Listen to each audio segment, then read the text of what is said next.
नमस्कार साथियों। मैं हूं गणपत सिद्धू और आप सभी का स्वागत करता हूं आपके अपने चैनल। आज जो वीडियो है वो इकोनॉमिक्स का है, आपके मतलब अर्थशास्त्र का पहला जो लेसन है, सॉरी सेकंड लेसन है, उसका सेकंड पार्ट में लेके आया हूं। फर्स्ट पार्ट के अंदर इनसे पहले जितने भी आपके पेज है उसको मैंने डिस्कशन किया है, विस्तार से आपको समझाया है। आज आपके लिए अर्थशास्त्र का मतलब ये है, संसाधन वाला जो पार्ट है ना, वो है, उनको मैं समझा रहा हूँ। आप जो पढ़ेंगे वो है जनसंख्या की गुणवत्ता क्या है उसके बारे में।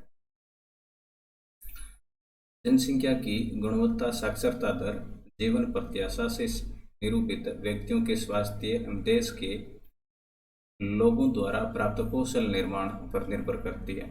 अब जनसंख्या है ना, उसकी गुणवत्ता किस पर होती है, तो यहाँ पर ये जो वर्ड दे रखे हैं उसके बारे में आपको बता देते हैं। यहाँ पर तो साक्षरता दर है, तो ये साक्षरता दर आप सभी को पता होना चाहिए। जो लोग साक्षर हैं, है ना, तो लोगों पर साक्षर जो लोग हैं उनकी संख्या कितनी है। साक्षर कौन माना जाएगा? जो 7 वर्ष से ऊपर का है और वो है स्थानीय भाषा को समझ लिख सकता है और बोल सकता है ना, तो उसको साक्षर माना जाता है। जीवन प्रत्याशा क्या होती है? तो जीवन प्रत्याशा के में आपके स्वास्थ्य को शामिल किया जाता है, शिक्षा को शामिल किया जाता है, उसे जीवन प्रत्याशा कहते हैं। से निरूपित होती है कौन? जनसंख्या देश के लोगों द्वारा प्राप्त कौशल निर्माण पर निर्भर करती है। जनसंख्या की गुणवत्ता अंततः देश की समृद्धि दर निर्धारित करती है। जनसंख्या की जो गुणवत्ता है मतलब जनसंख्या के अंदर जो लोग हैं ना, लोगों के अंदर क्या क्वालिटी है, क्या उसमें गुणवत्ता है, वो ही अपने जो देश है ना उसकी वृद्धि है वो निर्धारित करती है। निरक्षर और साक्षर अस्वस्थ जनसंख्या अर्थव्यवस्था पर बोझ होती है। साक्षर और स्वस्थ जनसंख्या परिसंपत्तियां होती है। तो यहाँ पर आपके ऐसा आ सकता है कि देश के लिए परिसंपत्तियां होती है, तो साक्षर और स्वास्थ्य जनसंख्या परिसंपत्तियां होती है। उसके बाद में बात करते हैं अपन शिक्षा के बारे में। अपने जीवन के आरंभिक वर्षों की सकल की शिक्षा ने बाद के वर्षों में अच्छी नौकरी और अच्छे वेतन के रूप में उसे फल दिया है। हमने देखा कि सकल के विकास के लिए शिक्षा एक महत्वपूर्ण आगत था। इसने अपने उसके लिए क्षितिज खोले, नई आकांक्षाएं दी और जीवन के लिए मूल्य विकसित किए। न केवल इसने शिक्षा ने, तो शिक्षा से तो अपन सभी वाकिफ है भी, शिक्षा होती क्या है ना।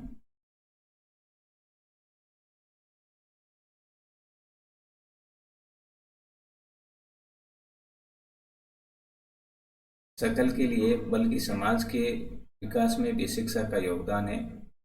राष्ट्रीय आय और सांस्कृतिक समृद्धि में वृद्धि करती है कौन? शिक्षा। और प्रशासनिक की कार्य क्षमता बढ़ाती है।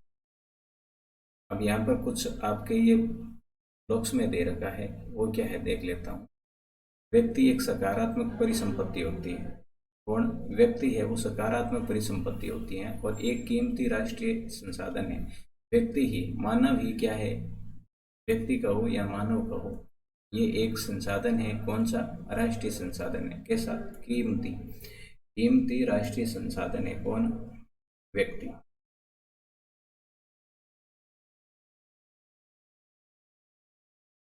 जिसे बड़ी सहजता से, गतिशील और सावधानी पूर्वक संजोने, पोषित करने और विकसित करने की आवश्यकता होती है। प्रत्येक व्यक्ति का विकास समस्याओं और आवश्यकताओं की एक भिन्न श्रृंखला है। इस जटिल और गतिशील विकास प्रक्रिया में शिक्षा की उत्प्रेरक भूमिका को बहुत सावधानी से तैयार करना चाहिए, बड़ी संवेदनशीलता के साथ क्रियान्वित किया जाना चाहिए। मतलब व्यक्ति का विकास है, यहाँ पर यही कहा जा रहा है कि व्यक्ति है ना, इसका जो विकास है वो संभव किससे है? शिक्षा से है। शिक्षा जैसी भी हो, उसका क्रियान्वयन है, उसे लागू करना है, वो एकदम व्यवस्थित होना चाहिए।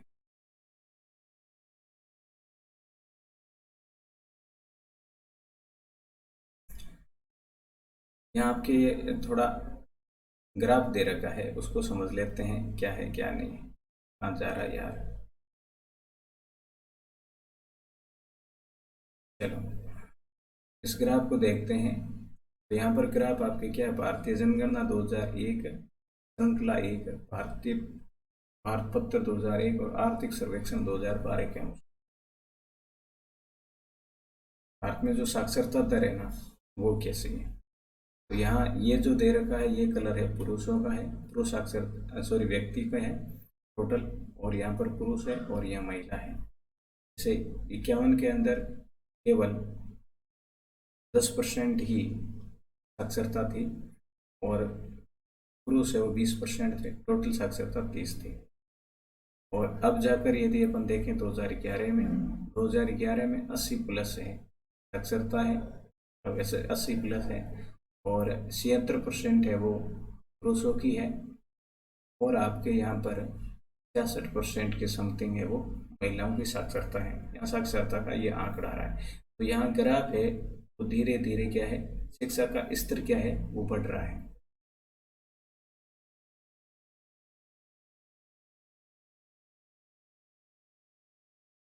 उसके बाद में देखो शिक्षा में सार्वजनिक पहुंच धारण और गुणवत्ता प्रदान करने का प्रावधान किया गया है, और इस मामले में लड़कियों पर विशेष जोर दिया गया है, मतलब लड़कियों को शिक्षा है सर्वाधिक दी जाए।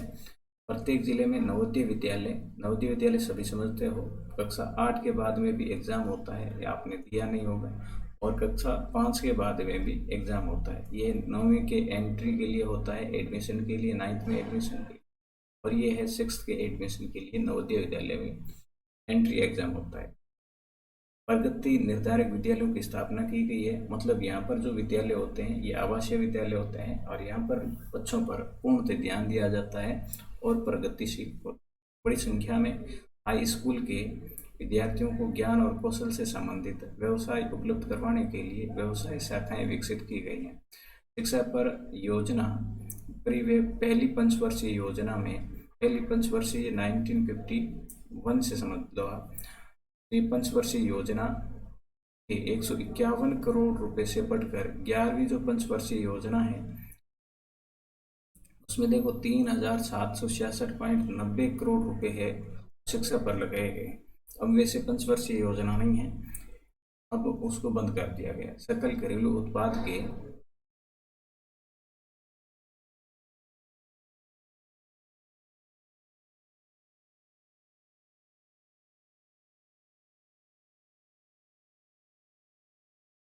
प्रतिशत के रूप में शिक्षा पर व्यय 1951-52 में केवल और केवल कितना किया गया था, 0.64% से बढ़कर 2013-14 में 3.3% बजटीय अनुमान हो गया। देखो इतना व्यय किया गया है, शिक्षा पर खर्च किया गया है। इससे साक्षरता दर 1951 में केवल 18% से बढ़कर 2011 में 74% हो गई है।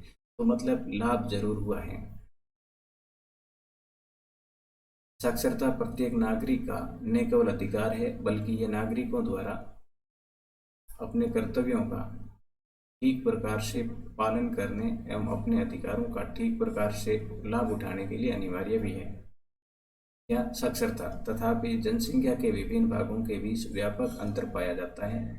महिलाओं की अपेक्षा पुरुषों की साक्षरता दर 16.6% अधिक है, आपको दिख रही है।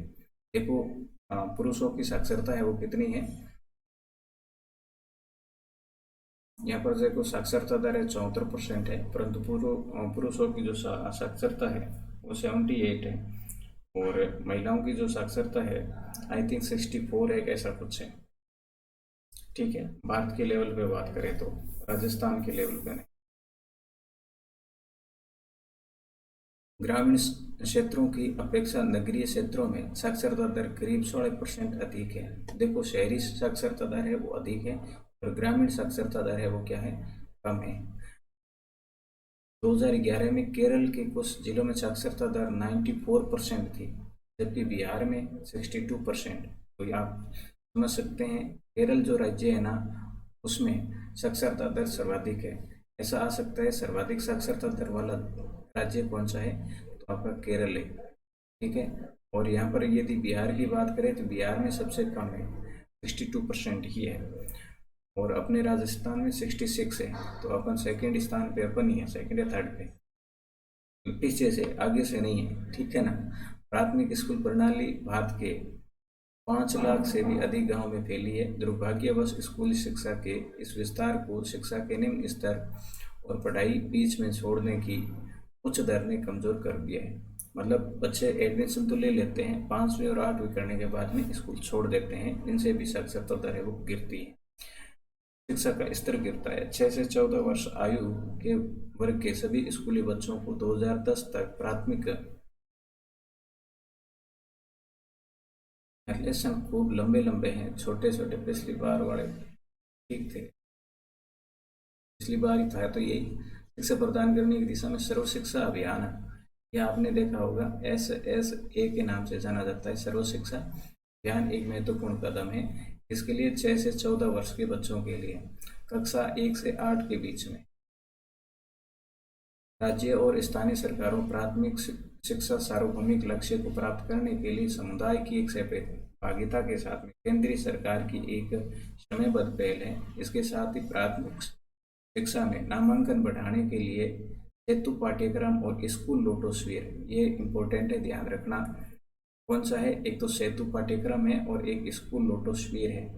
कौन सा है? इसके लिए है, इसके साथ ही प्राथमिक शिक्षा में नामांकन बढ़ाने के लिए, प्राथमिक शिक्षा है इसमें नामांकन बढ़ाने के लिए, ज़्यादा एडमिशन करने के लिए सेतु पाठ्यक्रम और स्कूल लोटोस्फीयर, ये जो कार्यक्रम है ये प्रारंभ किए गए।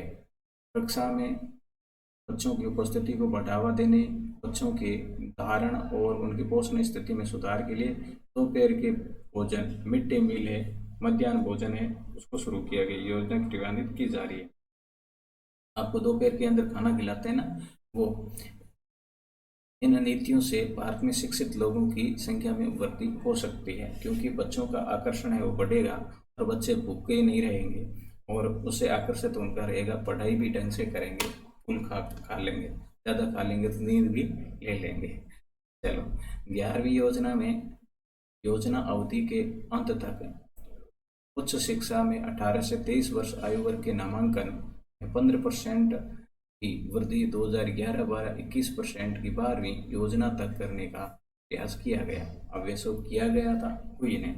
रणनीति पहुंच में वृद्धि, गुणवत्ता, राज्यों के लिए विशेष पाठ्यक्रम में परिवर्तन को स्वीकार करना, व्यवसायीकरण मतलब उद्योग धंधों की सूचना प्रौद्योगिकी, वर्तमान में आप जिसकी लेते हो जैसे कंप्यूटर वगैरह है, मोबाइल है, दिशाने पर केंद्रित है। योजना दूरस्थ शिक्षा, औपचारिक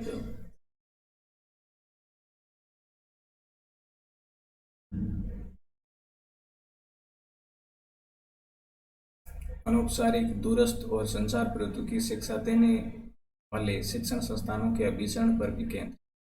पिछले 50 वर्षों में विशेष क्षेत्रों में उच्च शिक्षा देने वाले शिक्षण संस्थानों तथा विश्वविद्यालयों की संख्या में महत्वपूर्ण वृद्धि हुई। 1951 2011-12 के बीच कॉलेज और विश्वविद्यालयों की संख्या में वृद्धि, छात्रों के नामांकन, अध्यापकों की भर्ती भी वृद्धि हुई है। तो यहाँ पर कैसी वृद्धि हुई है, क्या है, यह आपके सामने आंकड़ा दे रखा है, वैसे आंकड़ा आपको कोई नहीं पूछेगा, फिर भी आप समझ सकते हो। यदि 1950-51 में ये वृद्धि देखो, महाविद्यालयों की संख्या 750 थी, मतलब कॉलेज 750 थे। 2013 में देखो 37,204 हो गए। विश्वविद्यालयों की संख्या, यूनिवर्सिटी है वो कितनी थी आपकी, 30 थी, और 2012-13 में 723 यूनिवर्सिटी हो गई। विद्यार्थियों की संख्या 2,63,000 थी, जबकि अब है 12-13 में 28,50,000 हो गई। शिक्षकों की संख्या देखो 24,000 थी, जबकि वर्तमान में कोई निर्धारित नहीं है, मतलब खूब है, 4,92,000 से तो ऊपर है, 2007-8 में थी। अब इनके कोई आंकड़े उपलब्ध नहीं है, यहाँ नहीं दिए होंगे।